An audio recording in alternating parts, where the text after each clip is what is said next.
Bugünkü qonağım mənim 20 illik dostum Yaşar Cəlilov. Toya bağlı o adam olsaydı mən gəlib Gərazadə qapısı döyməzdim. Gövhər Həsənzadə qapısı döyməzdim. Olubmu ki? Yox, bezdim artıq. Geriyə baxanda 20 illik, qozaman 20 illik görürəm. Heyfin gəlir. Heyfim gəlir.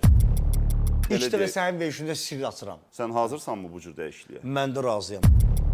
Yaşar, bəs səhnə üçün darıxırsan, əsl səhnə, yəni toy səhnə deyil də. Ən böyük arzum Heydər Əliyev adına sarayda konsert verməkdir, qardaş. Salam, hər vaxtınız xeyir olsun əziz tamaşaçılar. Efirdən kənar layihəsində mən İdris Cəfərov sizləri salamlayıram və bugünkü qonağım mənim 20 illik dostum Yaşar Cəlilov. Yaşar, xoş gəldin sən, xoş gördük. Təşəkkür edirəm əziz qardaşım, salamlayıram səni, bizi izləyən bütün tamaşaçılara salamlamaq istəyirəm və demək istəyirəm ki, kanalı dəyişməsinlər, 20 illik dostlar bu günləri həmsöhbət olacaqlar. 2006-cı ildə bizim ilk tanışlığımız oldu. Yaşar Məndə Varam layihəsinə gəldi. Orada çoxlu sayda yaradıcı insanlar var idi. Və qalib oldum. Amma qalib olmaqdan öncə də müəyyən bir dostluq qığılcımımız oldu ki, bu mənim adamımdır. Əlbəttə. Çünki fərqli bir enerjimiz var idi. Biz yorulmurduq. Biz, nə bilim, Bakıdan çəkilişimiz oldu, getdik Nabrana. Nabrandan gəldik Bakıya, oradan Tiflisə, oradan Batumya, oradan Antalya. Yaşar, o vaxtları necə xatırlayırsan ümumiyyətlə? O vaxtları çox məsum xatırlayıram, çox gözəl xatırlayıram. Doğrudan da istəyərdim o dönəmlərə qayıtmaq. Həqiqətən istəyərdim ha. İndi istəsək də sən demiş, o ləzzəti almaq olmaz. O enerji elə bir ki, yoxdur dahi. Hara getdi bu enerji O səncə? Enerjimizi nə idi? Çünki 2006-2013-cü il demək olar biz hər gün görüşürdük. Hər gün bir macəra fikirləşirdik. Maddi durumumuz indikindən qat-qat zəif idi. Əlaqələrimiz, uğurumuz bugünkündən qat-qat az idi. Amma necə böyük bir xoşbəxtliyimiz var idi. Maddi durumumuz qat-qat gözəldir. Ne üçün deyirəm? Çünki heç nə pul xərcləyib, yəni bizdən pul istəyən yox idi. Nə uşaq pul istəmir, nə valideyn pul istəmir. Nə belə deyim də, sənətimiz o qədər pul istəmirdi. Yəni öhdəçiliklər az idi da. Öhdəçiliklər bu günlər çoxdur. Çox olduğu qədər də məsuliyyətlidir. Məsəl üçün, bu günləri istirahətə gedəndə artıq evdə fikirləşsən ki, uşaq nə yiyəcək, işlərim necə olacaq bir aydan sonra, istəyir toylar, tədbirlər, hər bir şeyi düşünürsən. O vaxt heç də düşünmürdük. Onda fikir yükü haradasa bu gəncliyimizin o yüngül təravətini əlimizdən aldı da. Bəli, həqiqətən. Razısan ki, onda bəlkə fikirlərimiz bizi yorur, bizi tükəndirir. Bəzən görüşürük səndən hansısa tədbirdə fikirləşirik, hala gəl, gənə görüşək, gənə onu eləmək. Baxırsan ki, artıq yoruldun, evə gəlib yatmaq vaxtı. Evə getməyə yatmaq istəyirsən. Evə getməyə lazım. Əvvəl gecə saat 2-də klubdan gəlirdim, məsəl üçün, otelə. İndi gedəndə də belə saat 12-də istəyirsən gəlib uzanıb evə yatasan ki. Səs-küylü yerləri də mən xoşlamıram. Mən də xoşlamıram artıq. Əvvəl məsəl üçün, getdiyimiz yerin ən gözəl klubuna gedərdik. Yadımda da sənə bir yerdə o vaxt Penaşov. Və yorulmurduq, danışırdıq, gülürdük. Yəni, biz demək olar ki, Yaşarla bir dəfə bir 12 günlük Antalya səfərimiz oldu. Bu 12 gündə ümumi üst-üstə gəlsən biz bir gün, 2 gün yatmışdıq, yoxsa yox, bəlli deyiliydi da. Bakıya gələndə onun fərqinə vardıq ki, biz artıq Bakıdayıq. Biz gəldik. İstirahət başladı, qutardı elə bir göz qırpımında olan bir hadisə idi. Mən də çox darıxıram əslində o vaxtlar üçün. Çox darıxıram. Və Yaşar Cəlilovun yaradıcılığında bu 20 il ərzində nə kimi dəyişiklik oldu? Çox dəyişikliklər olub. Mən yaradıcılığımdakı dəyişiklikləri belə deyərdim. Bilməzdim mahnısını məhz bizim 12 günlük istirahətimizdən gələndən sonra oxumuşam. Mən balkona çıxdım, dedim ki, İdris, Bakıya gedirəm, qəşəng bir mahnım var onu oxumağa. Çünki o enerjini almışdıq, o istirahət eləmişdik, beyin tam işləməyə hazır formada. Həm də naxış vaxtı var da, Yaşar. Yəni, o mahnı vaxtında gəldi, çatdı. Ondan öncə sən çox belə Vaqif Qərəzadəni oxumuşdum. Kimlərdən oxumuşdun? Murad Ariflə işlədiyin albümdə kimlər var idi? Vaqif Qərəzadəni oxumuşdum. Gövhər Həsənzadə, Emin Kərimi, Rəhim Rəhimli, İsa Məlikov. İsa Məlikovun həm də bizim İsa Məlikovdan oxuduğum mahnı Elşad Hüseynə duet idi. Mən başqasını sevirəm. Dadonla duetim var idi. Yəni bu qədər nəhəng, yəni elə bu siyahıda Gövhər Həsənzadəni götürək, Vaqif Qərərzadəni götürək, Murad Arifin özünün yaradıcı, yəni bacarığını götürək. Heç biri bu qədər tutmadı. Nə ki... Tərlan Məmmədhüseynovun bilməzdim hansı tutdu. Bilməzdim. Yəni bugünə qədər də sənin... Bugünə qədər də aktuallığını qoruyub saxlı və bugün də mən o mahnının çörəyini girəm. Amma bir məsələ var. Bu o demək deyil ki, Gərazadə mahnısı və ya da Gövhər Həsənzadə mahnısı pis idi. Yox, əsla. Gərazadə mahnısı bugünkü gündə mənim əlimdə ən böyük bir belə bir silahımdır, belə deyərdim. Çünki hər hansı bir ifaçının yanında mən qayıdıb deyəndə ki, mən Gərazadədən mahnı ifa etmişəm. Ola bilər o ifaçının 100 dənə populyar mahnısı var, amma Gərazadədən mahnısı yoxdur. O artıq mən onun yanında artıq 1-0 öndəsən. Ona görə ki, mənə Gərazadə mahnı verib. Və mən bu günləri Gərazadədən artıq ikinci mahnını ifa eləmişəm. Rüfət Mehdiyevin ilk eşitdi mahnısını da mən Vaqif Gərazadənin icazəsi ilə ondan alıb ifa etmişəm. Əlbəttə ki, Rüfət Mehdiyevin də ailəsindən icazə almışam. Yəni, bu mənim üçün böyük bir uğurdur, sənət uğurudur. Yaxşı, və bu 20 il yaradıcılığını hansı mərhələlərə bölərdin? Yəni, 2006 belə deyək də, yarışlar, müxtəlif tanınmış adamlar. Hələ sən bu show biznes adlanan məkana ilk addımlarını atırdın və bir ilişkilər qururdun. 2006-2010 öyrənmək ərəfəsi idi. Hə, tədris ili, 4 il, universitet kimi. Bəli, mən o 4 il ərzində həm show biznes nümayəndələrinin içini öyrəndim, həm onların hiləsini öyrəndim. Məyus oldun mu hansısa məqamda? Çox məyus oldum. Məsəl üçün, məyus olduğum məqamlardan biri o idi ki, hər bəstəkar digər bəstəkarı pisləyərdi. Yəni gözləmirdim. Yox idi. İndi gözləmirdim. Fikirləşdim ki, onda bu deyirsə, deməli o düz deyir. Biraz da mənim gözümü belə edim ki, bunlar açdı. Bəstəkar aranjmansını pisləyir. Bəstəkar, o bərbəri pisləyən kimi. Yəni, hər hansı bir bərbər yanına getsən, sən ondan qabaq ki, bərbərin işi mütləq pislənməlidir. Bu bəstəkarda da var idi, rejissorda da var idi, klip çəkilişində. Burada qısqanclıqdır da, yaradıcı insanlar daha qısqancı. Həm də biraz Yaşarı pullu adam kimi bilirdilər. Fikirləşirdilər ki, Yaşar 100.000 manat pul xərcləyib. Murad Ariflə mən işlədim 3 il ərzində 2006-2009-cu illərdə sənətimə 100.000 manat pul xərclədim. O fantastik məbləğ idi. Yəni o dövrdə Yaşar Mərdəkan'da yaşayırdı və Mərdəkan ərazisində 100.000-ə nə qədər torpaq ala bilərdin o dövrdə? Bugün də onu böyük bir kapitala çevirmək olardı. Bugünkü gün bəlkə də belə deyək, tikinti maqnatlarından biri idi. Bəli. Həqiqət, bizneslə tərəfinə fırlasaydıq 100.000 manata böyük bir işlər görmək olardı. 2006-cı ildə. Yəni, bunu indi biznesmenlər, yəni bizneslə məşğul adamlar çox gözəl bilir. Mən o həmən ərəfədə, amma mən 100.000-i bir dəqiqəyi xərcləməmişdim. Mən 100.000-i 3 ilə xərcləmişdim. Amma 3 ilə də sən xərclədin. 3 ilə Murad Arifin aylıq maaşı, mənim 2 albom çıxartmışdım. Hər albomda 10 mahnı vardı. Bu mahnıların bəstəkarının, şairinin, aranjmanının pulu, klipinin pulu. Radiolar əlbəttə ki, mənim alagözümə aşıq olmamışdılar. Radiolar mənim mahnımı pulla verirdilər, kliplər, efirlərə. Mən ATV-nin qarşısında dayanırdım. İndi ATV-nin rəhbərinə dərin təşəkkürümü bildirirəm. 20 il öncə mən ATV-nin qarşısında dayanırdım. İşçi gözləyirdim ki, xahiş edeyim ki, məni efirə çıxartsınlar. Yəni, bu günləri, bu şəraiti bizə əlbəttə ki, rəhbəri qrup və bütün televiziya rəhbərlərinə buradan salamlar olsun. Allah canlarını sağ eləsin. Həm də vaxt keçib də. Yəni, 20 il burada sən çalışan adamsan da. Bəli, çalışmışam. Mən də öz, belə deyim də, onların yanında etimadımı doğrultmuşam ki, bu günləri mənə belə bir şəraitlər yaranıb sağ olsun. Həm də Yaşarın bir xüsusiyyəti var. Dostum olduğuna görə demirəm. Biz indi verilişə çəkiliş mərhələsi gedəndə əməkdaşlarımızdan biri gəldi ki, bu insan mənim toyumu başdan ayağa təmənnasız oxuyubdur. Yəni, var müğənnilər gəlir, yarım saatlıq oxuyur, çıxır gedir, ya 15 dəqiqəlik təbrik edir. Yəni, Yaşar mən özüm tanıyıram neçə insanı ki, insanlara dəstək olmaq üçün gəlib başdan ayağa toyunu pulsuz oxuyub gedib. Bu məqamda özün nə hiss eləyirsən? Yəni, bir belə ruhən, belə bir zənginlik hiss edirsən ki, bu da mənim bir missiyam idi. Bilirsən necə hiss edirəm özümü? Yəni, mən axı başqa hansı bir sahədə dostlarıma yaxşılıq eləyə bilərəm? Yəni, ya bir maşınım var, gecə onu harasa götürüb apara bilərəm. Yəni, yaxşılıq eləyə biləcəyim şeydə. Ya da oxuya bilərəm də onun toyunda, balasının xeyir işində. Başqa çünki mənim görə biləcəyim iş yoxdur. Yəni, hakim deyiləm, polis deyiləm, nə bilim, vəkil deyiləm. Həkim deyiləm. Həkim deyiləm. Yəni, mən başqa bir yaxşılığım deyməyəcək mənim dostuma.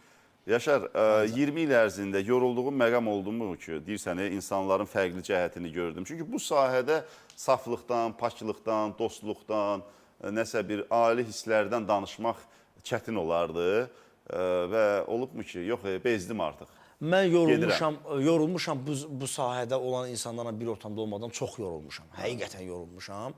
Sadəcə olaraq neyim, oxumağı sevirəm, sənətimi sevirəm. həm də çönüb geriyə baxanda o 20 illik, qozaman 20 illik görürəm. Heyfin gəlir. Heyfim gəlir, qardaş, heyfim gəlir. Yəni vaxt əvvəlki vaxtım olsaydı, indiki ağlım olsaydı, mən tam başqa bir istiqamət seçərdim. Hara, bax, əslində o biznes. 100 min valideynlərin sənə dəstəyi idi. Sən pul qazanmırdın. Bu günlər onların o dəstəyi yoxdur mənə. Sənin bugün neçə yaşın var? Bugün mənim 38 yaşım var. 38 yaşlı Yaşar, yəni bugünkü ağlın 18 yaşlı Yaşarda olsaydı necə edərdin? Biznes, mütləq şəkildə biznes. Hansı sahədə? Çünki Yaşar bu 20 il ərzində paralel olaraq Yaşar bir gün restoran açdı. Bir gün çimərlik açdı. Bir gün çay evi açdı. Bir gün gözəllik salonu açdı. Bir gün internet klub açdı. Yəni bu vaxt ərzində də sən elə bil çırpınıb biznesdə də nəsə etməyə çalışmısan. Çalışmışam. İndi salon biznesi biraz məndə uğurlu alınıb. Ən uğurlu alınan salon biznesi olub. Bir də torpaq alqı-satqısı, ev alqı-satqısı məndə həmişə uğurlu olub. Yəni, çünki özüm də Mərdəkanda qalmışam deyə. Ərazini yaxşı tanıyırsan. Ərazini yaxşı tanıyıram deyə. Ətrafımda çox insanlar olub məndən xahiş edib ki, nə olar Mərdəkanda yaxşı torpaq olsa mən almaq istəyərəm və yaxud da ev tikmək istəyərəm. Və yaxud da bir iş qurmaq istəyərəm. Ona görə torpaq sahəsində, ümumiyyətlə, yəni alqı-satqı sahəsində çox uğurum olub. Torpağa meyil çox böyüdü da. Yəni ən əsas da Mərdəkan, yəni Bakı ətrafı kəndlər birdən-birə son elə 20 ilə nəzər salsaq, ilbəil ancaq artıbdı və bugünkü gün məncə hətta absurd dərəcəyə gəlib çatıbdı. Mən bu günləri tikdiyim torpağı alıb tikdiyim, özüm tikdiyim, yaşadığım evi yanında bir dəqiqə torpaq satılır. Kəllə çax qiymətə, yəni 5... Real deyil da, sən çəkilişdən qabaq dedin mənə də. Yəni Mərdəkan ərazisində o qiymətə torpaq 5 qat artıq. 5 qat artıq. 5 qat artıqına. Yaxşı, bəs bu vaxt ərzində deyirlər ki, müğənnilər çox pul qazanırlar və toya baha gəlirlər və qiymətlər getdikcə artır. Qiymətlər də buna uyğun artıbmı? Məndə necədir? Yəni bu 20 il ərzində sənin İlk dəfə sənin verişində sirr açıram. Hə, denə. Toya gedirəm. Burada nə var ki? 6 minə, 8 minə, 10 minə, 12 minə. Bu nə oldu da? 6 mindən 12 min arasında paketlərdir də bunlar. Göstərdiyim xidmətə görə qiymət dəyişir. İndi 6 ilə 12-nin arasında nə fərq var? Orada 12 minlikdə asılış da var, 14 musiqiçi var, orkestr var artıq. Zala başqa bir görüntü verirsən rayayla asılışda. Fərqli şeylər var. Amma mənim qazandığım pul 6 mindən 12 min də eynidir, 1000 manatdır.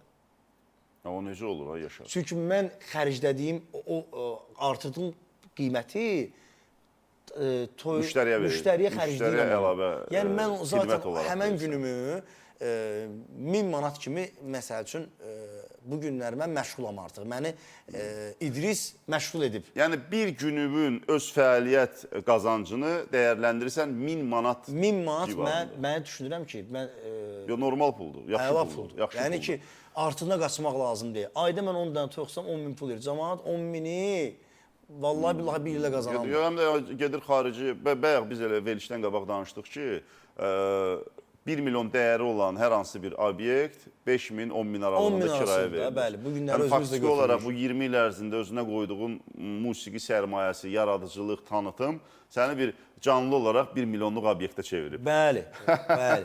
O vaxt qoyduğum 100 min bugün artıq 1 milyon qiymətindədir. Amma yorucudur da, əziyyətdə var axı. Çox yorucudur. Toy yaradıcılığı öldürür da. Yaradıcılığı öldürür və hərdən bir sən özümə fikirləşirəm, paylaşımlar eləyirəm toylarla bağlı. Mən əslində toya bağlı adam deyiləm də, biraz belə mənim üçün sənət daha önəmlidir. Yox, toya bağlı adam olsam... Sənət də yox, yaradıcılıq da, adam sizin yaratsın nəsə da. Yəni, toya bağlı adam olsaydı, mən qeyb Gərazadə qapısı döyməzdim. Göfər Həsənzadə qapısı döyməzdim. Yəni, bu cür işləri görməzdim. Hərdən utanıram paylaşdığım videolara görə.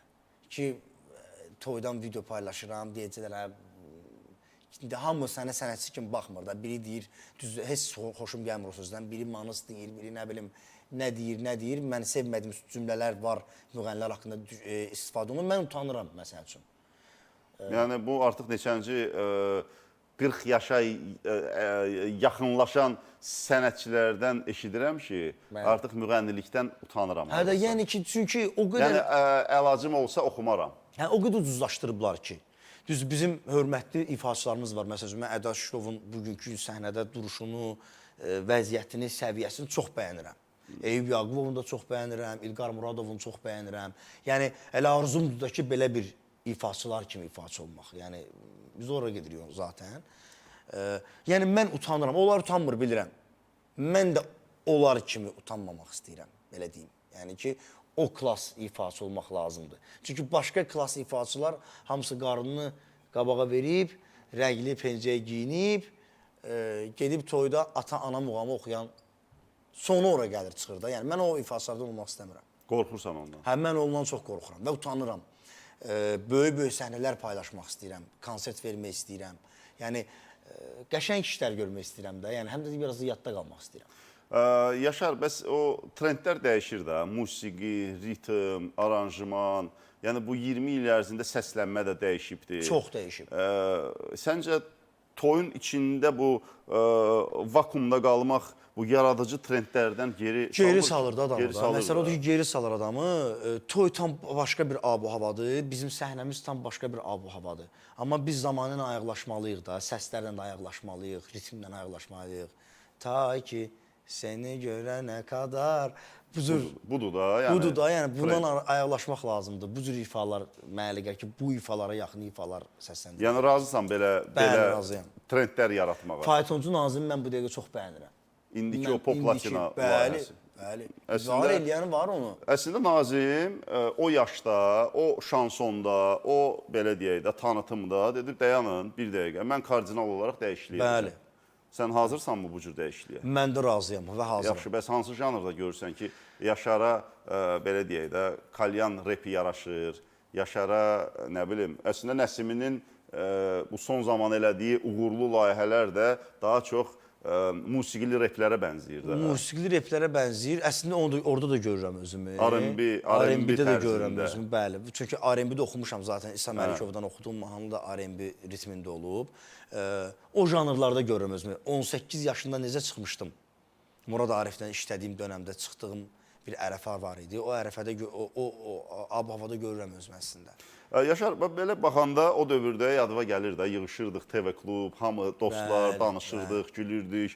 Nəsimi Məmmədov, Zaur Əmiraslanov, yəni Səidə Sultan, hamı belə də bir ümumi dostluğumuz var idi, danışırdıq, gülürdük. Amma sonra baxırsan ki, kimsə ümumiyyətlə yaddan çıxdı, uzaqlaşdı, kimsə doğrudan da böyük uğur etdi.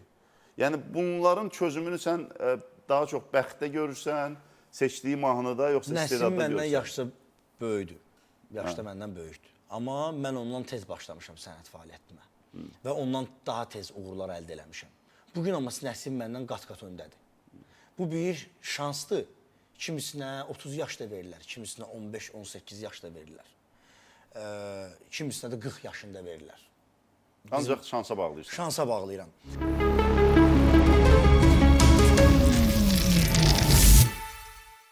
Bugün də mənim Nəsimlə münasibətim gözəldir. Əladır. Bu şəxs nömrəsini bilirəm, danışıram da, ünsiyyət var. Amma sabah bizi nə gözləyir, biz onu bilmirik. Biz çalışmalıyıq Nəsimi kimi, Zaur Əmiraslanov kimi, elə Sadıq kimi, Səidə Sultan kimi və digər dostlarım kimi hamısından münasibəti qoruyub saxlayasan. Ulduzlu başını fırlamasın. Verilən pulun qarşılığında, məsələ sənə 6.000 verib toya dəvət elədim və 12.000 verib toya dəvət elədim. Ev yiyəsi tərəfindən sənə qarşı bu qiymət fərqinin qarşılığında münasibət fərqində hiss edirsənmi? Məncə bu var. Ümumiyyətlə, görünüşdə də münasibət dəyişir sənə ev yiyəsi tərəfindən. Yəni sənə daha çox pul verdikcə, sənə daha çox dəyər hörmət eləyir. Yox, bu paradoksdur da. Həm bahalı maşında görür səni, bahalı maşın nömrəsində görür, bahalı telefonda görür. Amma eyni adam, eyni dövrdə, məsələn, sən ayın 5-i oxuyursan toyu 6.000-ə, burada bir münasibət hiss edirsən özünə qarşı. 2 gün sonra ayın 7-si oxuyursan 12.000-ə və tam fərqli münasibət görürsən. Əlbəttə. Yəni verilən pulun qarşılığında gözlənti və münasibət də fərqlidir. Amma o əksi olur.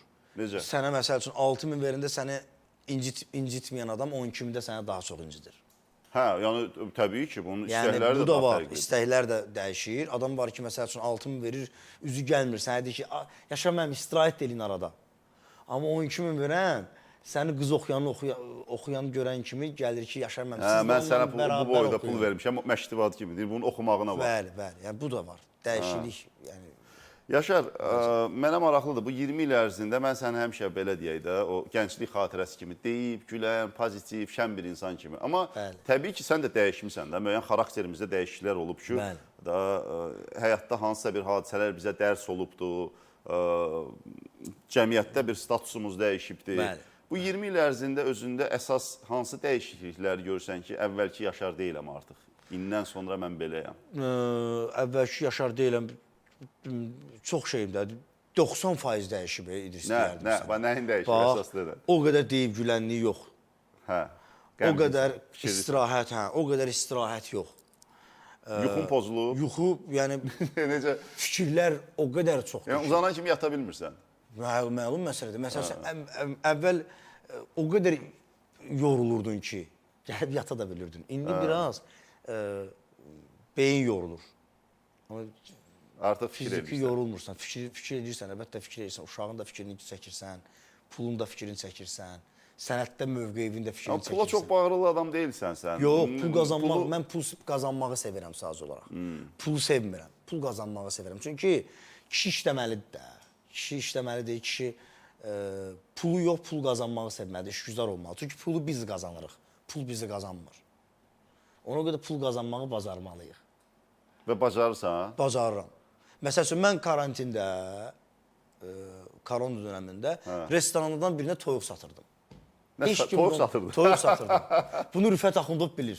Hə, bir Rüfət Axundov bilir də, heç kimə deməmişdim. Toyuq satırdım mən o restorana. Elə Rüfət, dostumuz Rüfəti buradan salamlayıram. İşlətdiyi restoranlardan birinin toyuğunu mən verirdim. Və mən indi dedim də, sən çimərlik işlətmirsən, salon. Və bu sahədə toyuq da mənə çox maraqlı gəldi. Ağla sığmaz, düşünülməz hansı sahələrə daha əl atmısan ki, pul qazanırsan? Bəli. Deyim də sənə, restoranın PR meneceri olmuşam. Elə bu da toyuq satandan sonra olub. Toyuq satmaq Bu pandemiya dönəmində çətinliklə bağlı çıxış yolu axtarırdın. Çıxış yollarından biri olub. Toyuq vermişəm, bir restoranlara satmışam və bir restoranda PR menecer işləmişəm. İndi də həmən restoran çox populyardır. Təndir də işlətmirsən? Yox. Təndir yox, təndir işlətməmişəm. Yuyucum olub, avtomaşın yuyumu. Bəli, avto yuyucu olub, avtosalonum olub, 2 dənə olub özdə. Sonra sahibi, şərikim məni atdı, qaçdı, hələ də onu tapmamışıq, Sağ olsun, sağ olsun. Nə qədər atdı Yaşar? $20.000. Hə, yəni elə də böyük məbləğ deyil idi. Onda nə üçün böyük məbləğ deyildi? Çünki salonda qoyub getdiyi maşınlar var idi. O maşınları əvəzləşdirdim. Yoxsa çox idi əslində.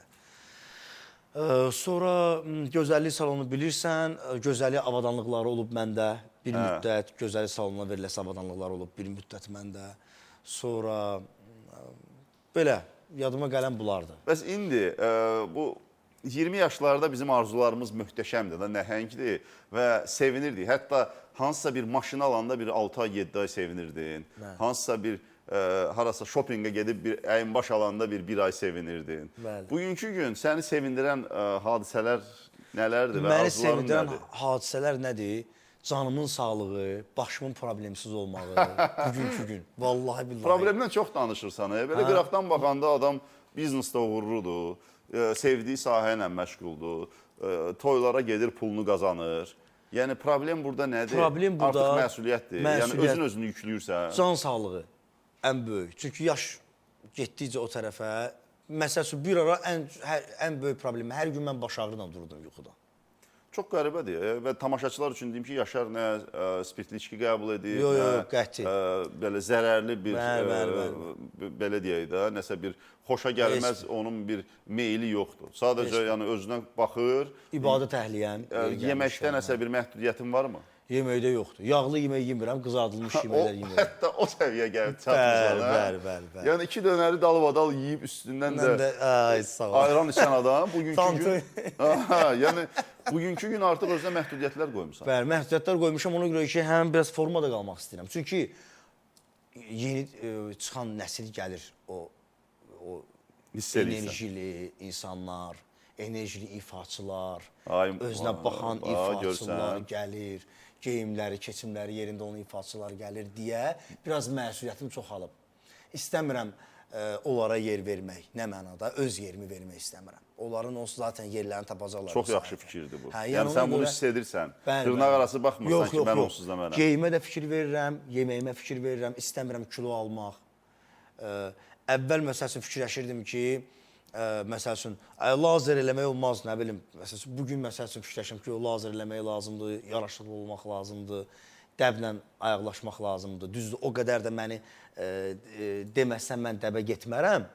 Amma məsəl üçün stilist olaraq ki, gələr deyər ki, Yaşqa, mən səni belə dəyişərəm, səni bu cür geyindirsəm əla tutar, mən ona razılaşaram məsəl üçün. Röya Əxanla duetin. Bəli. Yəni, belə deyək də, kişi müğənnilərin yəqin böyük əksəriyyətinin duet arzusu varsa da bu Röya ilə duetdir. Hətta Balabəy bu barədə hər zaman deyir. Röyadan sonra kimləsə duet oxumağı fikirləşirsənmi? Mən bu yaxınlarda Röyanın özünə də danışdım. Röya xanımı buradan salamlayıram. Bizim dəyərli sənətkarımızı, Respublikanın xalq artistini salamlayıram. Mənim əziz dostum. Mən ondan başqa kimdən oxuya bilərəm ondan sonra? Heç kimdən. Çünki mənim Azərbaycanda dinlədiyim qadın ifaçısı Röyadır. Səmimi etiraf edirəm. Yəni bunu Röyaya görə demirəm. Mən Röya xanımın ifasını və səmimiyyətini sevirəm. Və necə oldu? Bu bir çəki dərəcələri fərqli idi da. Röya sənlə o dueti oxuyanda faktiki olaraq Röya tərəfdən olan bir belə bir Röyanın mənə böyük hörməti var. Açıq qucaq idi da ki, Röya xanımın mənə böyük hörməti var. Yəni bu hörmət necə qazanılıbdır? Hansısa bir hadisə var, tarixçə var? Bəli, tarixçə var. Bir müəssisələrin birində, bankların birində bank rəhbəri tərəfindən mənə və ümumilikdə Azərbaycan ifaçılarına olan böyük bir adam da Türk vətəndaşıdır. Böyük bir hörmətinin, sayğısının nəticəsi olaraq Röya xanım ona sual verib ki, siz kimdən dostsunuz ki, belə bir fikirdəsiniz Azərbaycan ifaçıları haqqında? O deyib ki, mən Yaşar Cəllovla dostam və mənim ilk həm müştərim olub, həm dostumdur Yaşar. Və məni heç vaxtı o yarı yolda qoymayıb. Və onun mənim haqqında dediyi sözlər Röya xanımın çox xoşuna gəlmişdi. Yəni bundan öncə sizin dostluğunuz, tanışlığınız yox idi. Heç bir tanışlığımız olmuyor. Sadəcə bu nüfuzlu insanın sənin barəndə fikri Röya xanımı nəinki mənim təsirləndirir. barəmdə, hətta show-biz nümayəndələri haqqında səsləndirdiyi fikir Röya xanımın çox xoşuna gəlmişdi ki, bir cavan oğlanın bizim sahəmiz haqqında mı deyim, müğənnilərimiz haqqında bir Türkiyə vətəndaşı, Türkiyə vətəndaşının Türk iş adamının təəssüratları yaranıb. Bu insan bunu yaradıb. Və bu birinci tanış olduğu insan Yaşar olub və Yaşar belə bir təəssürat yaradıb bu insanlar haqqında. Və ondan sonra bizim məclislərin birində Röya xanımla görüşdü və yanbayan oturmuşduq. Mən qayıtdım ki, Röya xanım, mən sizlə duet oxumaq istəyirəm. Mən böyük arzumdur. Çünki mən sizi çox sevirəm. Siz sənətinizi, səmimiyyətinizi sevirəm. Siz İdrisi tanıyaraq onu tanımamış kimi özünüzü aparmırsınız. Bir çox bizim sənətkarlarımızda var. Yaşarı tanıyır, amma özünü tanımamış kimi aparır ki, bu Yaşar kimdir? Yaşar gəlsin məndən görüşsün. Amma Röya xanımda o yoxdur. Röya xanım tanıyırsa, o onu bildirəcək ki, mən səni tanıyıram. Ən azından səni eşitmişəm. Dedi, nə oxuyursan indi? Mən də onda Pərviz Mahmudovdan Gəlmə yaxınıma mahnısını oxumuşdum artıq. Qulaqcıqları verdim, qulaq astı Röya xanım. Qayıtdı ki, mən bu mahnını səndən oxuyacağam. Hətta klipə də çəkiləcəm, sənə dəstək olacam. Çox uğurlu mahnıdır. Və biz elə oldu ki, mahnının təmiz dəyişdik, Röya xanımla duet formasına çevirdik və klip də çəkdik. Fərhad çəkib klipimizi, Elnur Stilist Həsənov, yəni bizim bütün bu stilist məsələlərini, bu geyim məsələlərini, çünki mənim geyimim kostyum, rubaşkadır. Elnur da, yəni tamaşaçılar üçün deyim ki, bu sahənin, yəni ən pikidir belə deyək. Dinozavrlarındandır. Həm yaşı çoxdur, həm də ki, aktuallığı itirmir, həm təcrübəsi var, yəni canavardır. Sağ olsun, Elnur Həsənov mənim bütün o stilist işlərimi gördü. Bugün də mən Və bu təkanı sən hiss etdin. Mən hiss etdim və mənə böyük bir dəstək oldu. Röya xanım günü bugün də deyir ki, Yaşara mən dəstək olmuşam. Yox, və düz deyir də, düz deyir. Yəni həmin məqamda çəki dərəcələri fərqli olduğuna görə o elə bir pillədə artım idi. Bəli. Həmən dönəmdə 2020-ci ilin mart ayı, fevral ayı idi. Pandemiya başladı. Pandemiya başladı, qardaş. İşlərin ən gözəl vaxtında. Yəni indi qapılar açılırdı. İndi qapılar açılırdı. Röya xanımın sayəsində əlbəttə ki, toylar ard-arda yazılıb.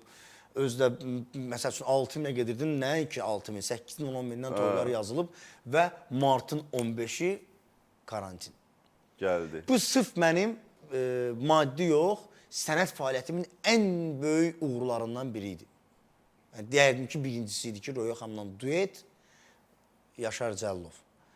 Və sadəcə bunun dadını çıxarda bilmədi. Sağ olsun Röya xanım. Mən bu Röya xanım sağ olsun. Bu gün də ona mən təşəkkür vəziyyət ona gətirdi ki, nədənsə bunun uğurunun dadını çıxarda bilmədim. Pandemiya gəldi. Hər şey qapandı. Pandemiya gəldi və yəni Röya ilə duet oxuyan adam bir neçə ay sonra restorana toyuq verir. Bu da sənin böyüklüyündür də artıq. Restorana toyuq verir deyəndə ki, adamın başı getmir ki, mən restorana toyuq verir deyəndə ki, biznes kimi. Bəli, mən özüm o parbonu əl-bəli vermirdim. Amma satırdım onu. Sən buna keçirsən. Mən pandemiya dövründə tanınmış müğənnilər var, adlarını sadalamaq istəmirəm. Aboy vururdular, kişi. Əksinə mənim onlara qarşı böyük hörmətimdir ki, taksi sürücüsü kimi işləyirdilər. Aboy vuranı var idi, taksi şofer olanı var idi. Yəni bu onların əslində əzmkarlığıdır, böyüklüyüdür. Cəbrayıl Rəsulov yemək kuryeri işləyirdi. Bəli, mənim yadımdadır. Yəni bu əslində kişi pul qazanır. Və həmd olsun Allaha ki, karantin dövründə bir dənə oğlan deyə bilməz ki, mən Yaşar Cəlovun qapısını döyüb ona bazarlıq vermişəm. Mənim evdə yaşlı anam, yaşlı atam olub və demək istəyirəm ki, 2020-ci ilin mart ayında mənim boşanan dönəmim olub. Hər şey üst-üstə gəldi. Üst-üstə gələn ən belə deyərdim ki, ən çətin dönəmim oldu mənim. Həm də anam korona idi. Və qeyri-müəyyənlik də, kim sağ qalar, kim... Yəni biri var, bilirsən ki, bu xəstəlik nədir və bunun müalicəsi nədir. Biri var ki, ümidsiz də, bilmirsən, kim qalar, kim... Və çətin dönəm nə idi? Bir yandan duet oxumuşam, bütün işlərdə yanıb. Digər yandan salonum da işləmirdi də, gözəllik salonları da bildiyiniz kimi bağlı idi, restoranlar da bağlı idi. Bir yandan boşanan dönəm. Artıq aliment kəsilib, aliment də verilməlidir. Yəni bu boşanma da psixoemosional artıq münasibət də bu gərginlik əlavə oldu da pandemiyaya. Bəli, və evdə də ana korona xəstəsi kimi müalicə alır. Və evdə də heç kim işləmir, bir tək mənəm. Əlbəttə ki, qardaşımın Allah canı sayısın, o da maddi dəstək olurdu, amma yenə də mən oradan çıxdım, o çətin dönəmdən çıxdım və oğul ona deyirəm ki, çətin dönəmdə mən bu işi görmərəm deməsin. Və hər bir işə qatlansın ki, evdə valideynini, övladı ac qalmasın. Mən ona görə də fəxrdən bu günləri sənin verilişində rahat danışa bilirəm ki, məsəl üçün, mən bizneslə məşğul olmuşam, mən çətin dönəmdə toyuq da satmışam, maşın moykada da, maşın yüzüsü də işlətmişəm. Yəni, ən çətin işləri görmüşəm də, belə deyim. Palçıdan oynamaq da çətin bir, hər bir işin öz çətin var, amma palçıdan oynamaq mənə gəl ki, daha çətindir də, yox edirik. Yaşar, maraqlıdır ki, mən sənin qardaşın Rəşadı tanıyıram. Siz eyni ailədə böyümüsünüz, valideynlərinə Allah can sağlığı versin. Mən ailəlikcə, yəni biz dostluq tanıyıram. Eyni mühitdə az bir yaş fərqi ilə iki evlad fərqli yol seçir. Biri çalışıb, vuruşub, qazanc uğrunda mübarizəni seçir. Digəri ənənəvi, yəni Rəşad da kifayət qədər savadlı maliyyətçidir və bank sistemində artıq illərini həsr edib.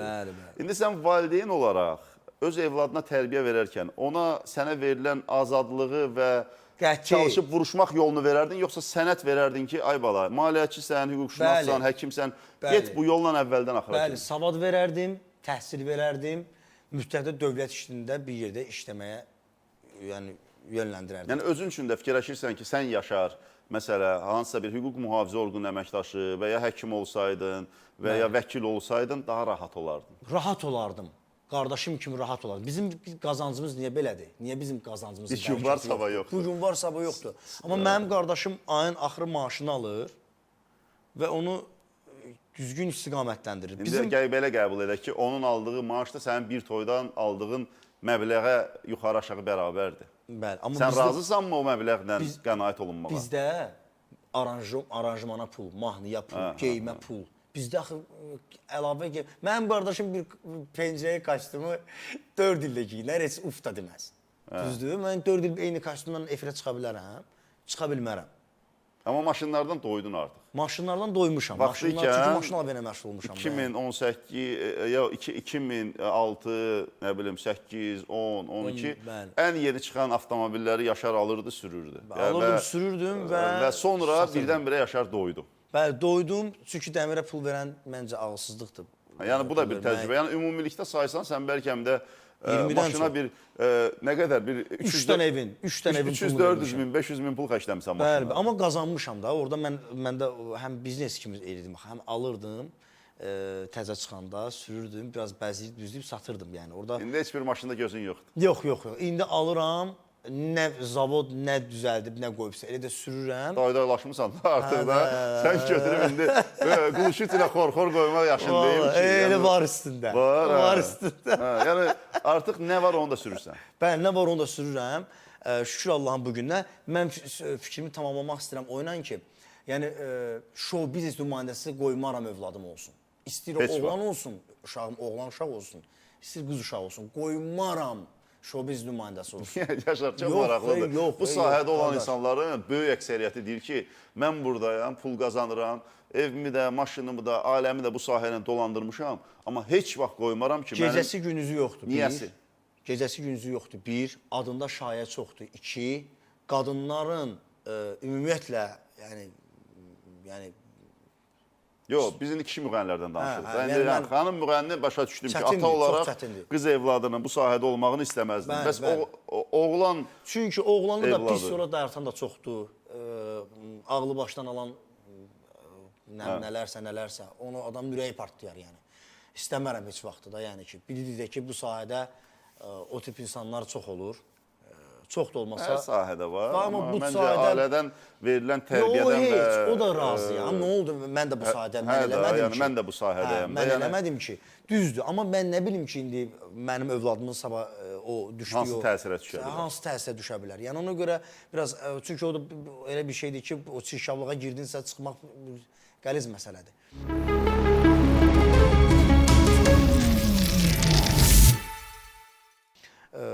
Gecən gündüzün yox, adıva şayə çox, sənə qız verən az, səndən qız alan az. Hə, yəni hətta belə məqam var Belə ki, məqamlar da sən var, evlənərkən elə bir məqam olubmu ki, mən məsələ filan müəllimin qızınla evlənmək istəyərdim, amma müğənni olduğuma görə onu mənə verməzlər. Varmı belə məsələ? Yəni mən belə deyim də, evlənən ərəfədə valideynlərim çox canfəşanlıq edirdilər mənim ailə həyatı qurmağımla bağlı. Daha çox da anam istəyirdi ki, mən evlənim, qəşəng ailəm olsun. Hətta bir axund quzu tapmışdı mənə. Yəni sən rastlaşmısanmı ki, müğənni olduğuna görə biz istəməzdik? Onu gətirirəm ki, dedilər ki, hətta bir orqanda işləyən bir adamın ailəsinə elçi düşmüşdü. Anam düşmək istəyirdi. Mühafizə orqanlarında çalışan bir kişinin qızını almaq istəyirdi mənə valideynlərim. O demişdi ki, yox da, yəni Yaşar sahəsini dəyişməlidir. Ondan sonra yəni mən yox dedim. Sən də düşünürsən ki, bu sahədə olmasaydın, bəlkə də hə deyilərdi da. Yəni iş adamı olsaydın sadəcə. Əlbəttə ki, yəni burada çox rahat şəkildə. Yəni yox dedim. Mən də yəni sənətimi dəyişmədim. Allah hər kəsi xoşbəxt eləsin. Yaşar, demotivasiya olursanmı? Son zamanlar mən tanıdığım, artıq 20-25 il yaradıcı fəaliyyətlə məşğul olan sənətçilər deyirlər ki, bilmirsən nə oxuyasan, bilmirsən nə istəyirlər. Bir də görürsən ki, hansısa bəsit bir mahnı tutur, gedirsən hansısa aranjman, orkestr, canlı ifa, nə bilim, çalışırsan, pul qoyursan, klip çəkirsən, baxırsan ki, səndən başqa heç kəsə lazım deyil. İnan ki, həqiqətən də elədir. Mən bilmirəm nə oxuyum. Yəni, milli ab-havada oxuyursan, deyirlər toy işləyir. Nə bilim, estrada janrında oxuyursan, qulaq asan olmur. Yenə toya elədir ki, toyda sənə qulaq asan var da. Estrada janrında oxuyursan, pop estrada janrında mahnılar oxuyursan, elə deyək ki, Fərid Kərmlidən oxuyursan, nə bilim, Pərviz Mahmudovdan oxuyursan, ən bir dəqiqə dəbdə olan bəstəkarlarımızdan deyək ki, oxuyuruq da. Lap Tərlan Məmmədovdan oxuyursan, bilməzdim yazan adamla. Qulaq asan yoxdur, qardaş. Bəs Aygün necə eləyir bunu Kazımova da? Yəni, Aygün Kazımova elə bil ki, yaradıcılığına baxanda müxtəlif tərzlərə keçir. Nə bilim, qoy işığı söndürüm, Deviçka Vostoçnaya, şəklimi çəkə-çəkə hərdən, birdən-birə də SOS və ya onun adı nə idi?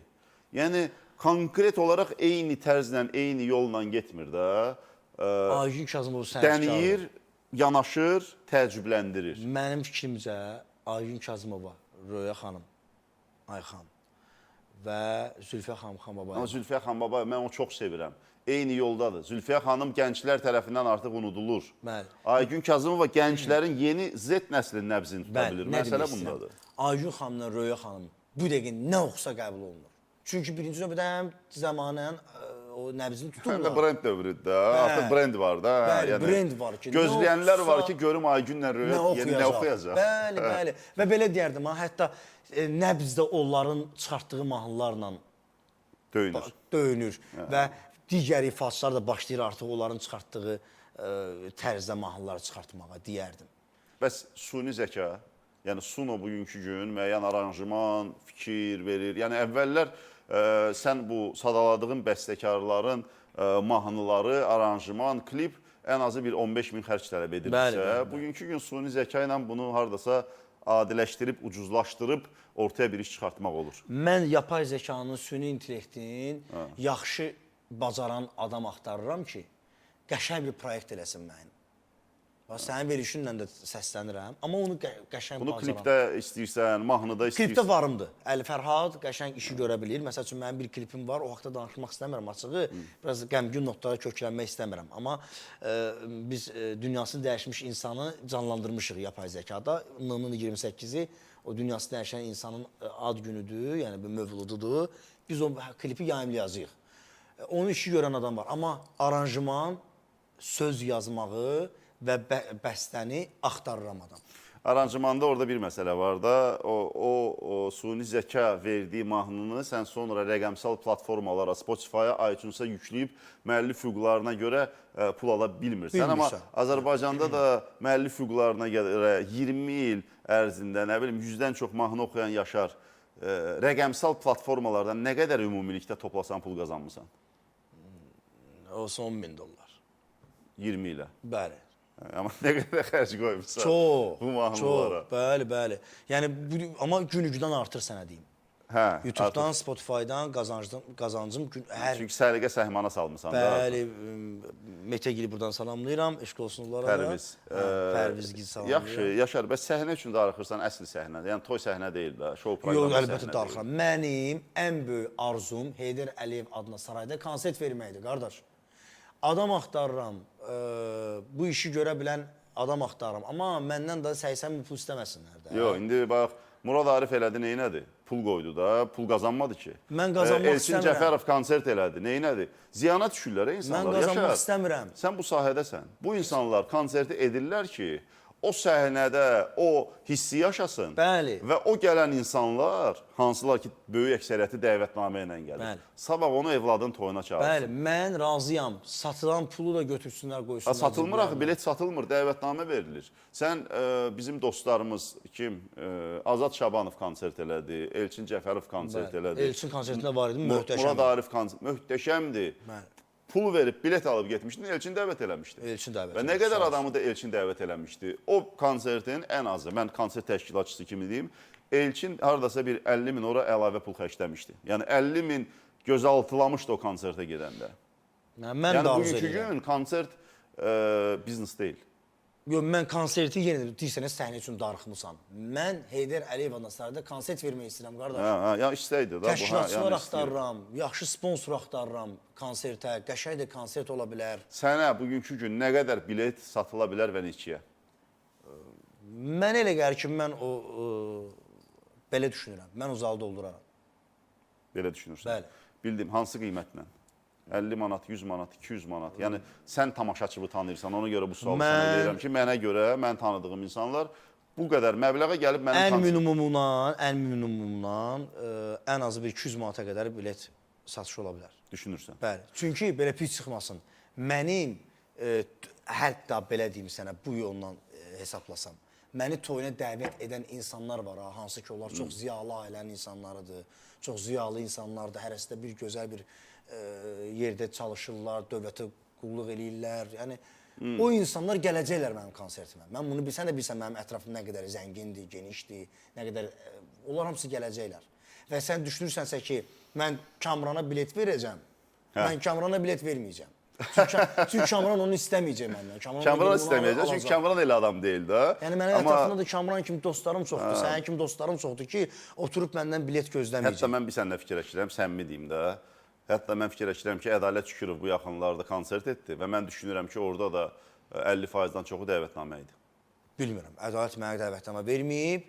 Uğurlar arzulayıram Ədalət. Yox, dostumuzdur, əzizimizdir, qardaşımızdır. Mən reallığı çox sevirəm. Və bildiyimə qədər Ədalət yəni küllü miqdarda yəni vəsait qoyub konsertinə. Bəli.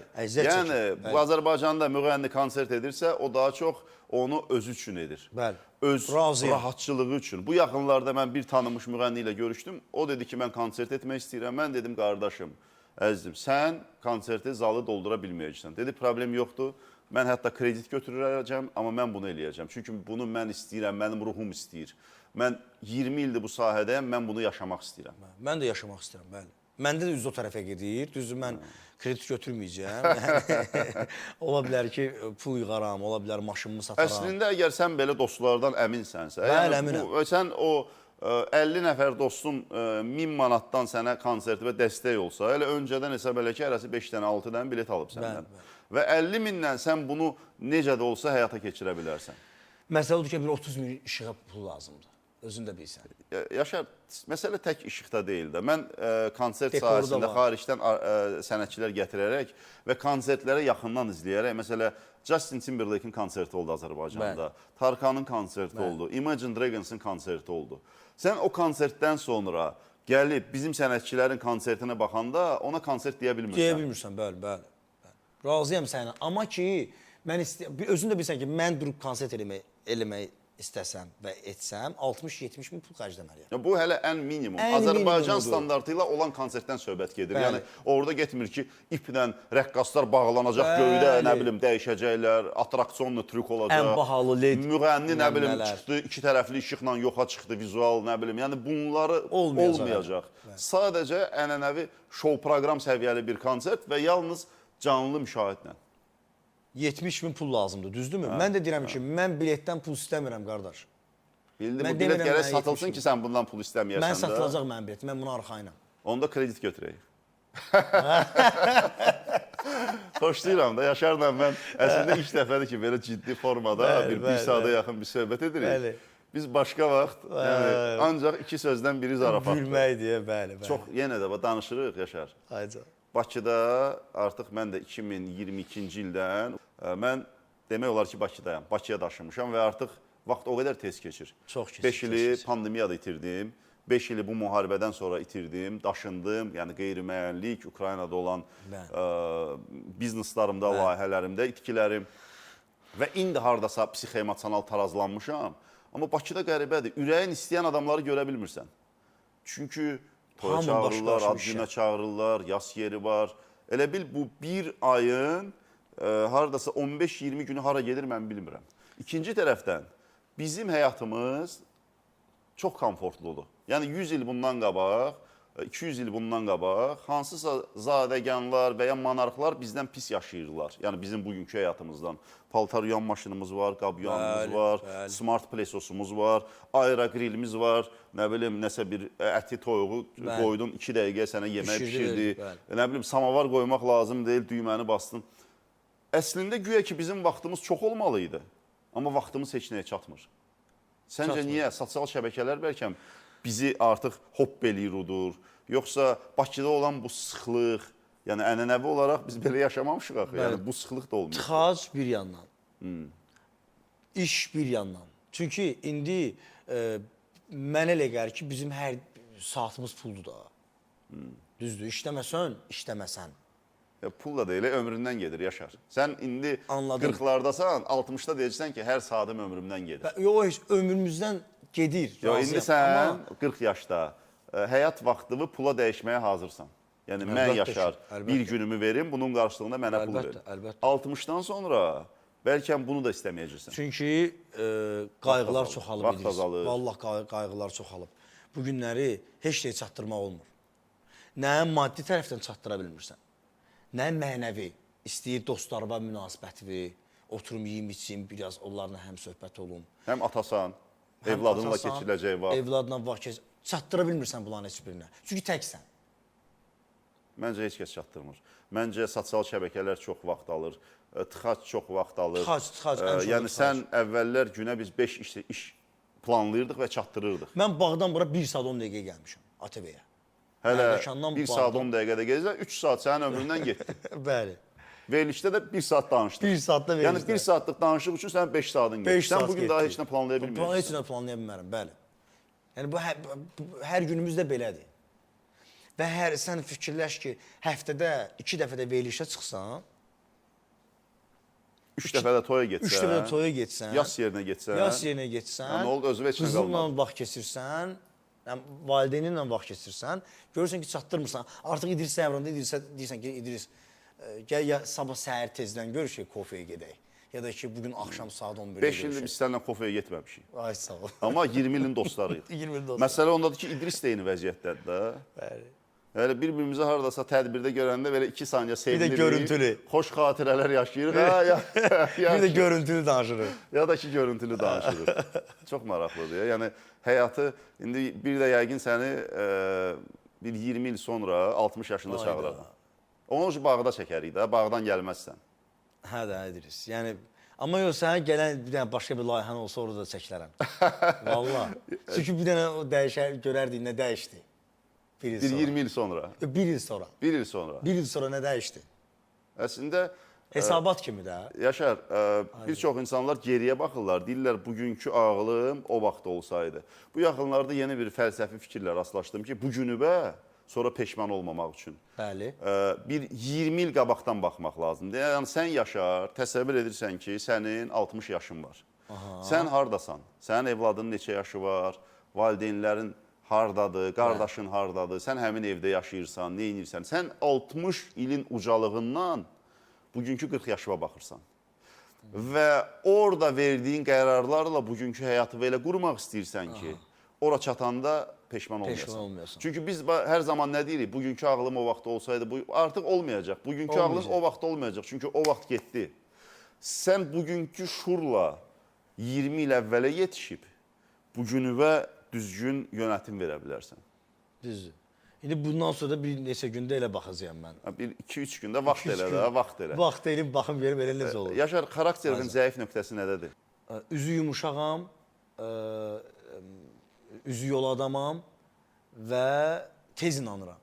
Tez inanıram, tez sadə övəm. Və bir də ki, bir də görürsən bir insana çox tez səmimiyyət göstərirəm. İstəyir marketdə, istəyir nə bilim dəniz kənarında, və yaxud da maşınımı servis aparam orada. Bir-birinə deyirlər ki, Yaşar çox sadə adamdır. Mənə biraz qəribə gəlir ki, necə olmaq lazımdır ki? Məncə sadəli insanı əksinə gözəlləşdirir və... Çünki başqa cür, yəni düşünürəm ki, bir də yəqin ki, o insanlar deyir, çox Yaşar çox sadədir. Yəqin bir də yəqin o nədirsə odur. Yaşar, təşəkkür edirəm. Mən təşəkkür edirəm. Yəni, çox xoş xatirələrimiz var gəncliyimizdən və inanıram ki, biz bu gənclik xatirələrimizin də növbəti dönəmini artıq xarici macəralarda yaşamalıyıq. Yaşamalı və getməliyik. Mən sənə elə burada deyirəm ki, mənim növbəti Tayland səfərimdə bizə qoşulmağa dəvətlisən. Mən gələcəyəm. Əgər sən bütün işlərini, dərdlərini, fikirlərini kənara qoya bilirsənsə, Tayland bizi gözləyir. Orucda da eləməklər, mütləq gələcəm. Və bir şey də demək istəyirəm, İdris. İnşallah, həmişə verilişlərim bol olsun, uğurlu olsun. Amma məni heç vaxt, heç kim YouTube layihəsində heç vaxt danışdırmayıb. O gün sənə qismət olsun, sən mənə danışdırasan. Çünki biz indi sensuradan kənara çıxmadıq da, əlbəttə ki, biz milyonların önündəyik deyə biz hər şeyi... Deməli, deyiləcəyin bir çox məsələlər var ki... Bir çox məsələ var ki, onları YouTube'da danışmaq var. Onları underground danışmaq istəyirsən. Ay, sağ ol. Tamam. Bu da çox belə şey oldu da, bildiyin. Amma kifayət qədər səmimi oldu. Təşəkkür edirəm. Çox səmimi oldum. Yəni, sən tanıyırsan ki məni. Yəni, necəyəmsə elə də tamaşaçının qarşısında olduq. İnşallah bir dəfə səni YouTube layihəsində mütləq şəkildə danışmaq Bakı reallığına çağıracağım səni. Təşəkkür edirəm. Danışarıq. Təşəkkür edirəm. Yaşar Cəlilov efirdən kənar layihəsində bugün bizim qonağımız idi. Bir həftədən sonra yenidən ATV kanalında görüşmək ümidi ilə. Mən sizdən ayrılıram. Sağ olun, salamat qalın.